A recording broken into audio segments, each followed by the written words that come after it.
bonjour à tous. Je voudrais faire un exposé ici qui sera un exposé assez généraliste sur le rôle des djinns, parce que j'en suis venu à penser qu'ils étaient quand même beaucoup plus importants, non seulement dans les pratiques magiques, bien sûr, mais également même en théologie. Ça va, tout le monde entend? Depuis les longues années que j'enseigne l'islamologie, j'avais toujours eu tendance à dire, vous savez, les djinns, ils existent, ils sont mentionnés dans le Coran, mais au fond, ils ont une existence très marginale. Au point de vue théologique, ce n'est pas un point important, et il convient même, d'après les théologiens musulmans, de ne pas en tenir compte. Et puis, au fil des années, je me suis aperçu que ce n'est pas si marginal que ça. D'abord parce que le Coran en fait beaucoup état, et bien sûr pour les croyants que la parole divine mentionne les djinns aussi fréquemment, cela fait sens, bien sûr. Et puis aussi, je crois que cela a également un rôle dans le comportement religieux des musulmans, où cela peut avoir un rôle qui est à la fois intérieur et extérieur. C'est-à-dire que mon propos sera de montrer comment les djinns sont des êtres qui sont extérieurs aux humains, mais qui, d'une certaine manière, leur sont également intérieurs, qu'ils fonctionnent dans les deux dimensions. Donc je vais d'abord rappeler brièvement les djinns comme population parallèle, jumelle en quelque sorte de l'humanité, pour ensuite voir comment l'existence des djinns traduit le conflit intérieur que suscite la foi religieuse chez chaque croyant. Alors je résume rapidement des données que vous connaissez. Le Coran parle beaucoup des djinns comme une réalité évidente, qui est de l'ordre de l'expérience de tous. Il s'agit bien sûr de croyances traditionnelles arabes, mais qui sont confirmées en quelque sorte par la mention de ces djinns, qui, d'après l'étymologie supposée, voudrait dire les populations cachées, mais c'est une population cachée que néanmoins on voit souvent, comme l'atteste le Coran, le hadith et la littérature arabante et islamique. Le Coran affirme explicitement que Dieu a créé les deux genres pour son adoration, qu'il a créé les hommes et les djinns pour l'adorer. Il a envoyé des prophètes aux deux, aux hommes et aux djinns. Donc il y a des versets, que je ne mentionne pas ici, qui l'assistent clairement. Qu'il y a des peuples passés qui ont mécru parmi les hommes et les djinns et qui ont été châtiés. Il mentionne en passant que l'armée de Salomon comportait des humains et des djinns. Les hommes et les djinns seront associés dans la stupeur de la résurrection. Les hommes et les djinns sont associés en bien d'autres occasions, comme par exemple la commune incapacité de reproduire une sourate comme celle du Coran, sur la possibilité commune de voler à travers les airs, mais grâce à une autorisation divine. Ils sont associés dans dans plusieurs autres situations, comme par exemple la possibilité commune de pouvoir avoir des relations sexuelles avec les houris, etc. Donc, cette association, le fait que Dieu s'adresse aux hommes et aux djinns, montre bien qu'il s'agit de deux communautés voisines qui partagent le même destin. Et le fait qu'ils soient associés au même destin montre l'importance, je crois, d'essayer de voir qu'est-ce qui fait, disons, la zone commune entre les deux espèces. Les textes fondamentaux en sont bien sûr la sourate 72, les djinns, donc, qui explique les rapports que le prophète a eus avec des djinns, mais le hadith et la sira mentionnent également la coexistence entre les djinns et les hommes, et notamment les djinns musulmans et les hommes musulmans. Il y a un hadith qui, par exemple, stipule que les Arabes ne doivent pas s'essuyer quand ils font leurs besoins naturels avec des os et avec du crottin, parce que les os sont de la nourriture pour les djinns et le crottin de la nourriture pour les troupeaux des djinns. Et il ne faut pas le faire parce que, par respect pour ikhwanukum, pour vos frères les djinns. C'est-à-dire cette idée que les djinns sont vraiment frères du genre humain est un point qu'il faut souligner. Alors il y aurait de nombreuses disons, récits, notamment dans le hadith, qui expliquent en quoi les djinns sont proches des hommes. Bien sûr, ils mangent, ils boivent, et ils ont une reproduction sexuée. Une reproduction sexuée qui est qui peut être liée à celle des hommes. C'est-à-dire qu'il peut y avoir des relations sexuelles entre les hommes et les djinns. J'en ai traité par ailleurs. Donc c'est un point qui quand même soulève, d'un point de vue anthropologique, des questions sur le résultat de ces unions, le métissage qui en résulte, et sur la nature même des djinns, bien sûr, qui ont un corps subtil, mais un corps subtil qui peut être tout à fait dense, qui peut devenir tout à fait dense. Alors, l'idée que je voudrais suggérer ici, c'est que la présence des djinns met en scène discrètement la justification de la rétribution. La mention des djinns vise en fait les humains, bien sûr, mais dans leur choix, dans la labilité de leur choix. Bien sûr, à un niveau général, le Coran affirme la prédestination des actes. Mais à un niveau, j'allais dire, juridique, les hommes ont tout le temps à choisir. Et c'est là-dessus qu'ils seront jugés. À chaque moment de la vie individuelle, les hommes sont invités à choisir un acte ou une façon d'agir qui va plaire à Dieu. Donc chaque acte humain, y compris le manger, voyager, avoir des relations sexuelles, peut être accompli pour plaire à Dieu ou éventuellement sans lui, en le négligeant, disons, voire en transgressant ses ordres. Dès lors, chaque acte devient un acte de conscience, disons, un engagement de la conscience extrêmement intime. Mais ce combat intérieur, me semble-t-il, était difficile, sinon impossible à se traduire en termes psychologiques en Arabie au 7e siècle. Il me semble qu'à cette époque, il était difficile de parler d'individualité, c'est-à-dire de personnes complètement indivises, où il y a là un sujet, je, qui exprime la totalité de l'individu, la totalité du choix. Il serait plutôt question de individualité, à savoir que les êtres étaient, chaque personne était au fond profondément divisée en elle-même, entre les choix religieux, entre les solidarités sociales, entre les tendances purement individualistes, et que ce que traduit la présence des djinns, c'est aussi, parmi d'autres, il y a bien d'autres dimensions, ce que traduit la présence des djinns, c'est précisément cette multiplicité des foyers de conscience à l'intérieur de chaque être humain. Alors, bien sûr, on sait bien que les djinns sont présentés comme des tentations. Il y a des djinns mauvais, il y a les satans, mais ça, je n'en parlerai même pas. Les djinns qui intéressent plutôt le propos ici, c'est ceux qui peuvent matérialiser la possibilité d'esquiver l'ordre divin. Comme vous le savez, les djinns ordinairement ne sont pas profondément pécheurs, mis à part ceux qui ont vraiment choisi le camp de Iblis, ne sont pas foncièrement pécheurs. Ils sont comme les hommes, égoïstes et instables.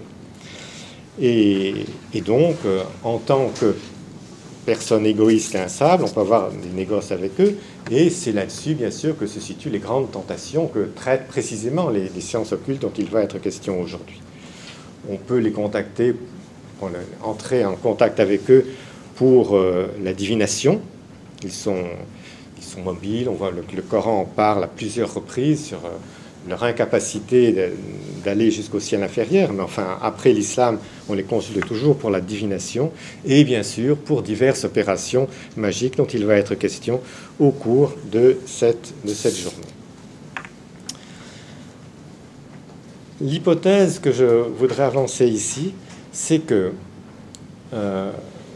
l'anthropologie présente dans le Coran distingue au fond trois éléments dans l'être humain, le corps bien sûr, un élément plutôt qui s'ouvre vers Dieu le jour, et un élément qui est proprement vital, et disons qui est commun aux hommes et aux animaux d'ailleurs, qui cherchent l'avantage individuel. Et dans cette optique-là, le djinn peut être considéré comme la représentation même de cette tendance vitale, souvent appelée nafs. Ce n'est pas ici une psychologisation dont il est question.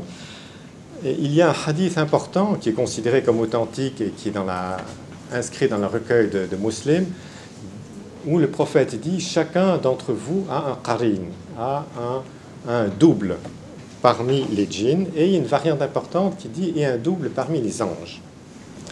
Et les interlocuteurs demandent « mais toi aussi, envoyé de Dieu ?» Et il dit « moi aussi ». Mais mon djinn à moi, c'est Aslama. Alors, il s'est soumis ou bien il s'est converti à l'islam, on peut interpréter comme de diverses manières, mais en tout cas, il ne tente plus le prophète. Je crois que ce hadith fournit une clé importante sur le sens de la présence des djinns. Le djinn, au fond, c'est la tendance dans l'homme qui, bien sûr, le tente, mais qui, par cette tentation, lui permet de devenir vraiment croyant. De même que le prophète, lui, a réussi à dominer son djinn ou à le convertir, de même, chaque croyant est lui aussi invité à vivre sa vie en négociation avec ce djinn et à gagner sa foi. C'est-à-dire la foi n'aurait pas de sens s'il n'y avait pas cette espèce de négociation avec cette présence psychique en lui. Je ne parlerai pas ici de l'ange, parce que l'ange individuel, il n'en est guère question ailleurs, mais du djinn personnel. Je crois que c'est un point important. Alors bien sûr, ce djinn personnel, il est à la fois intérieur et extérieur, et les djinns, en général, peuvent jouer ce rôle à la fois intérieur et extérieur de tentateurs des humains, mais qui finalement, bien que discret, jouent un rôle effectif dans le plan du salut. Tout le Coran est dirigé vers le destin post-mortem de l'homme. Eh bien, je pense que le qarin, ce djinn, les djinns en général, peuvent jouer ce rôle-là, c'est-à-dire le rôle d'une sorte de dialogue intérieur que l'homme peut s'adresser à lui-même pour opérer ses choix et pour déterminer sa foi. En conclusion, je voudrais revenir à un auteur qui a particulièrement qui a réfléchi sur l'action avec pas mal d'ampleur, et qui est Ibn Arabi. Ibn Arabi a consacré un important chapitre au djinn, précisément, et parmi ce qu'il dit, c'est au fond qu'il y a l'idée que les djinns et les hommes, ensemble, offrent une synthèse de ce genre que Dieu a voulu créer, de la totalité que Dieu a voulu créer. En effet, les djinns, souligne Ibn Arabi, sont ignés, ils sont faits de feu et ils sont faits d'air, d'où leur côté très fier, instable, bougeant sans arrêt, facilement désobéissant, comme le feu qui bouge tout le temps. Les hommes, par contre, sont terriens, ils sont faits d'argile, comme en teste le Coran, ils sont faits d'eau. D'où leur humilité et leur intelligence que l'on constate quotidiennement. Eh bien, la vocation de l'homme, mais de l'homme avec un H majuscule, c'est précisément d'assumer les différents états de l'être à l'intérieur de lui-même. C'est-à-dire que lorsque le Coran parle des djinns, il parle aussi de ce qui peut devenir une dimension humaine.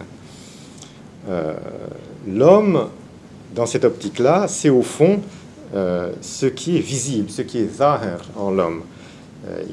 Ibn Arabi rappelle ici que le verbe anasa signifie apercevoir, c'est ce qui est visible. Par contre, ce qui est caché, donc le djinn, c'est la dimension intérieure à l'homme. Et au fond, le but final, dans une optique bien sûr mystique pour Ibn Arabi, c'est la synthèse entre les deux. C'est arriver à ce qui doit être ultimement l'homme parfait. Et c'est en ce sens-là aussi qu'on voit que les djinns peuvent jouer dans cette optique-là un rôle important dans un cadre plus soufi, c'est qu'ils contribuent à la complétude du destin humain, ce qu'on appelle la walaya, la sainteté, et que là aussi, comme dans la vie plus concrète, ils représentent à la fois un aspect extérieur de l'univers, mais aussi un aspect intérieur simultanément. Voilà, je vous remercie.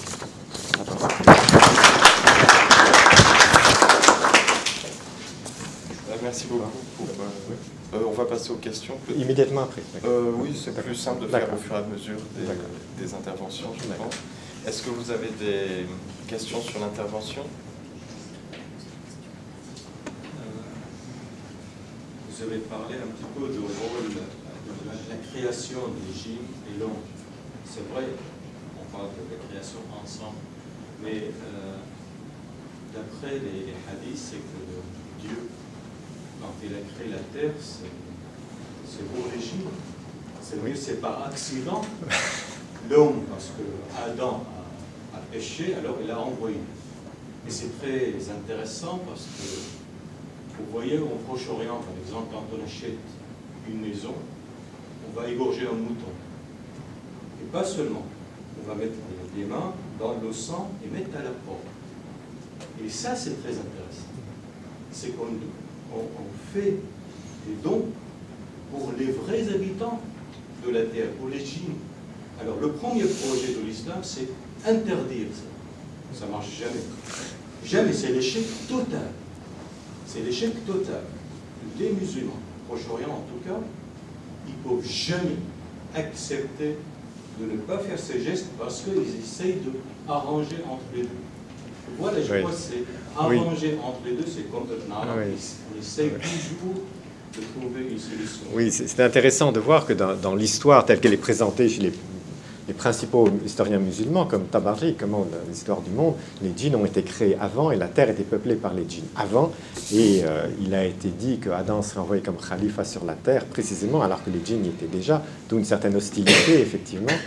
Mais c'est intéressant de voir justement que les djinns représentent, par rapport à l'humanité, comme une sorte de stade archaïque, avec lequel il faut toujours négocier jusqu'à la fin du monde, et même après, puisque après la résurrection, les djinns seront toujours là. Oui. Vous avez évoqué une fonction, disons, de tentation providentielle, si on peut dire, des djinns, fonction du fait de faire mûrir la foi de chaque musulman. Je me demandais, là, disons, comment situer le fait d'un côté que, justement, les djinns sont partagés en croyants et mécréants, et de notre côté, l'ambivalence de l'origine des shayatines, justement, le fait qu'il y a plusieurs hypothèses sur les origines angéliques, ou justement qu'il soit plutôt à l'origine des djinns, ou en fait il y a parfois chez un même auteur on peut trouver plusieurs hypothèses. Et en fait aussi, il y a aussi une variété à la fois chronologique, diachronique et doctrinale. Je crois qu'on peut constater que le discours sur les djinns, le discours sur les shayatines, à travers le Coran et le Hadith, est extrêmement... Enfin, on ne peut pas faire une synthèse, c'est extrêmement complexe et finalement très confus. Mais par contre, ce qu'il faut quand même souligner, c'est que l'être humain est lui aussi quelqu'un de très confus. Parce qu'on a l'impression de dire, mais les djinns, est-ce que c'est vraiment cohérent? Est-ce qu'ils font ceci, ils font cela, ils font pas ceci, ils font pas cela? Il y en a qui sont musulmans. Mais l'être humain lui-même est un mystère. Le Coran décrit comment Dieu a créé la création et les planètes tournent en parfaite harmonie et les oiseaux, les animaux louent Dieu et les anges louent Dieu. Tout est parfait, sauf, étrangement, l'homme qui, lui, peut être mécréant. Il y a ce mystère de la mécréance que finalement les djinns viennent éclairer. Alors bien sûr, les djinns, ils sont très obscurs, on ne sait pas très bien. Voilà, c'est ça. Ils sont symétriquement, ils ont la même ambivalence que l'homme symétriquement. Please allow me to speak in English. Yes, please. In French is no problem. I want to ask about the relation of the jinn to time. Mm-hmm. Some jinns are immortal, but they can die. And in their contact to mankind, this allows for leaps in time. So mankind, jinns also enter the transmission of hadith for some. Mm-hmm. And so you might have a jinn who was a companion of the Prophet, even still in the 10th Islamic century. So how do you see the function of the jinn in this respect? bringing mankind into a different time schedule in terms of salute, in terms of revelation, in terms of salvation. Disons, d'après ce que j'ai lu, il y a des djinns qui sont macrobiotes, qui peuvent vivre très longtemps, mais comme certains humains aussi, mais ils sont tous mortels. Même les anges sont tous mortels. Donc finalement, il y a une possibilité, en effet, de sauter des périodes de temps, mais il me semble que par rapport au destin humain, l'individu face à son salut, cet aspect-là des djinns, je ne l'ai pas vu intervenir. Je ne l'ai pas vu intervenir parce que c'est une affaire individuelle. Effectivement, un djinn peut avoir été le contemporain du prophète, mais après tout, un musulman qui voit le prophète en rêve le voit aussi en réalité, donc il est aussi un peu le contemporain du prophète. Donc c'est une manière d'actualiser le rapport au prophète qui est de l'ordre de l'imaginal en quelque sorte, mais qui ne peut pas avoir de répercussions sociales au niveau de la communauté, je pense. Y a-t-il une dernière question ?